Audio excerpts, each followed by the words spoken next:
So unfortunately, nobody will tell you that before you start for IAS preparation that these are the things you should know, and you will end up wasting 5 to 10 years of your life for nothing. There will be absolutely zero result. Just remember this lion, okay? It does not have any choice whatsoever. It has to hunt down the deer. Otherwise, this lion will die after 2 to 3 days, or this lioness will die, or her cubs will die, and entire lion species will perish. Just remember this one rule: it is a jungle, man. Either hunt or be hunted. There is no other reality to this examination. 99.9% of you will not see the name in the list ever, ever, ever. And it's just like a jungle. It's just a civilized jungle. That's all. So, in this lesson, I'll be talking about must know things. I'm very serious about this. Please take it seriously. Nobody is going to tell you. Before starting your UPSC preparation, these are the things you should know. And about me, like, just these 3 hours, like, rate, review, and recommend this course by voting on this green button, and follow me on Unacademy on this link. So just a question for you guys, like, I just wanted to conduct this poll: what is the ratio of luck and hard work, sorry for this, hard work in UPSC CSE? What do you think? It is 100 or 0, that is 100% luck, 0 hard work, or it is 0 100, that is 0% luck, 100% hard work, or 50 50, or whatever it is? Please comment below so that let's see what is your thinking about it. So first thing is time. You need to give at least 2 to 5 years to this examination, at least 2 years. Suppose you start today, that is October 2016, you started preparing for the examination like everybody else. The earliest you will join Labasna, that is LBSNA Masuri, is October 2018. Sorry for this. So it will take you at least 2 years to just go there.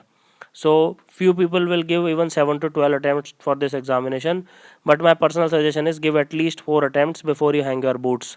At least 4 attempts, because the highest success ratio is on second and third attempt, and till fourth attempt the success ratio is very high. First attempt has very low success ratio. I've already talked about in 65th annual report. So please make sure that you are in the long run. ऐसे नहीं 6 महीने पढ़ाई की और भाग गए. Then you have to look in your mirror and you need to get that do whatever it takes attitude.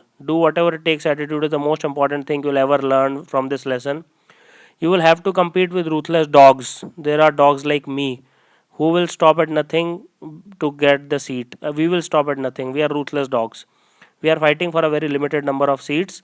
The competition is very, very high. You all know it. I don't need to say it again and again. So there is no mercy from people like me. We will not have any mercy on you whatsoever. So on your part, you will need absolute ruthlessness. Absolute ruthlessness. मार काट मचाने वाली. You have to be mercenary in that sense. You can't be like complacent on yourself or anyone else. Then, like, doctor. So for me it was a backup. I was a doctor, so that was a backup for me.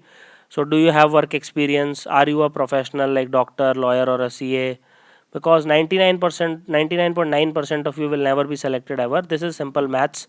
There is nothing like rocket science in it. So it is good to have a backup plan, your family business or anything else. But if you don't have it, it's okay. But at least consider these things before you start your UPSC preparation. Now, like, you can see these are accountancy, like there are services which you don't even know about.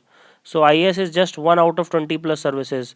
95% of the people who appear for UPSC, it is because they have seen some collector and is red beacon, and because society values collectors a lot. But there are services like IDAS, ICAS, IRPS, RPF, DANEPS, DANEX, IAAS, IPOS. You might not even have heard about their names. Indian Defence Account Service, Civil Account Service, Railway Personnel Service, Railway Protection Force, Audit and Account Service, Postal Service. What if you are stuck with them? Let's say in first attempt you got 535 rank and you got one of these services and you never got selected again. So are you ready to spend rest of your life in a service which you did not want? This is again most important question. Everybody of you, everyone should ask this question, but unfortunately people join coaching first and then they give 2 3 attempts, then they realize the IAS is not for them, and then they have wasted 2 3 years. Then obviously you need to get some money somewhere. If you don't get selected, you have to support your family, not these kind of monies but at least something. So you need to have some other exams, not only just civil services. So for me, like, I did not give any other exam because I wanted to be ruthlessly focused on civil services. But it is not true for most of you. Many of you, like many of the officers rather, who get selected in civil services, they give other examinations as well. Now there are basically 3 types of examination I can think of. One is your graduation field, that is PG for doctors, GATE for engineers, or it can be like CAT, GRE, GMAT, etc., which is something related to higher studies. Now there are state civil services which are like Rajasthan, Tamil Nadu, Madhya Pradesh. Every state has its own, right? Then there are central government examinations like SSC, CGL, Indian Engineering Services, Indian Economic Services, RBI Grade B, Combined Defence Services, CAPF, Combined Medical Services, Bank PO, SBI PO, IBPS PO, TERI PO. All these kind of examinations are there. I will encourage you to give at least 2 to 3 examination, but you have to decide and then you have to give time appropriately. It's up to you. But sir and ma'am, थोड़ा सा जग जाओ, please wake up, otherwise it will be very difficult for you to like you'll curse your life throughout the till the point you're alive. Now you will face a lot of loneliness, just like this guy which has been portrayed here as a symbol of loneliness.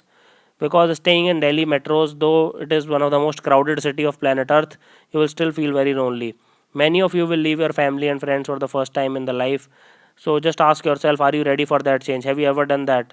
Are you ready for that change? Okay, just for that change. Sorry for the spelling mistake. There are a lot of problems which will come with this. Be mentally prepared. There will be a lot of distractions, especially in Rajendra Nagar. If you go there are a lot of well wishers. There are a lot of like different people who will like entice you, who will lure you, and they will take the best out of you. So staying in Delhi metros is a challenge. Accept it. Then these are the people who prepare for UPSC. You might be this different one, but you might be this one, this one, this one. All of them have exactly the same robotic mentality. So why are you appearing in UPSC CSE? Ask yourself this question. Know your reason. Is it to become an IAS officer or IPS officer or IFS officer, or is it because of peer pressure, family pressure, societal pressure? Ask yourself, is it because आपका दोस्त coaching में जाता है, आपकी like crush coaching में जाती है, that's why you started going to coaching? See, that is not the ideal scenario for you. Internal motivation has to be there. It is much better than external motivation. Then finally, you have to read a lot of bad books. For example, you have to study boring subjects. Engineers and doctors constitute a large majority of IAS officers. You have to know that, but they have to endure like studying boring topics like art and culture, history, geography, polity, defense, international relation. Now, I personally like history, but many of my doctor friends from AIMS who are IAS officers, they hate history. So it varies from person to person. But anyway, you have to study boring subject. Most of the people who I know do not like art and culture, but it has to be studied because they ask in prelims also, mains also. So are you up for this? Are you up? ये तो नहीं बोलोगे बाद में कि यार boring subject पढ़ने पड़ते हैं, कहाँ फंस गए? You will not say this, right? That you have to study boring subjects. Where am I stuck? So please go through syllabus, exam pattern, previous year question papers, and possible change in the exam pattern. Know all this. Then finally, you will have to face the monster. You will have to face what is called as the UPSC civil services. It won't be like college at all. So this is the last point. Just to give an anecdote, I'll not name the friend. In IIT Delhi, one of my friend, brilliant guy, he just used to study one day before the exam and he secured great marks. Like not even stupid like 5 pointers. Nahi bhai, acha 7 8 pointers. But it won't be like that in UPSC CSE at all. At least 9 to 10 months of constant 6 to 8 hours of study is needed. Nobody can crack it without it. जो भी बोलता है झूठ बोलता है. So just like in IIT Delhi, you might think that you are the best person, but there are many of my friends who cracked IIT also, AIMS also, but could not give even interview once of UPSC. So it won't be like college at all.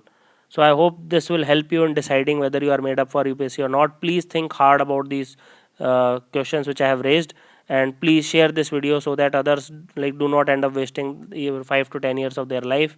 India is losing a lot because of this examination. Millions of students are like wasting their years and years together, and our demographic dividend is not being realized. So do give 5 star to this course if possible. Thank you for watching this. Have an awesome day.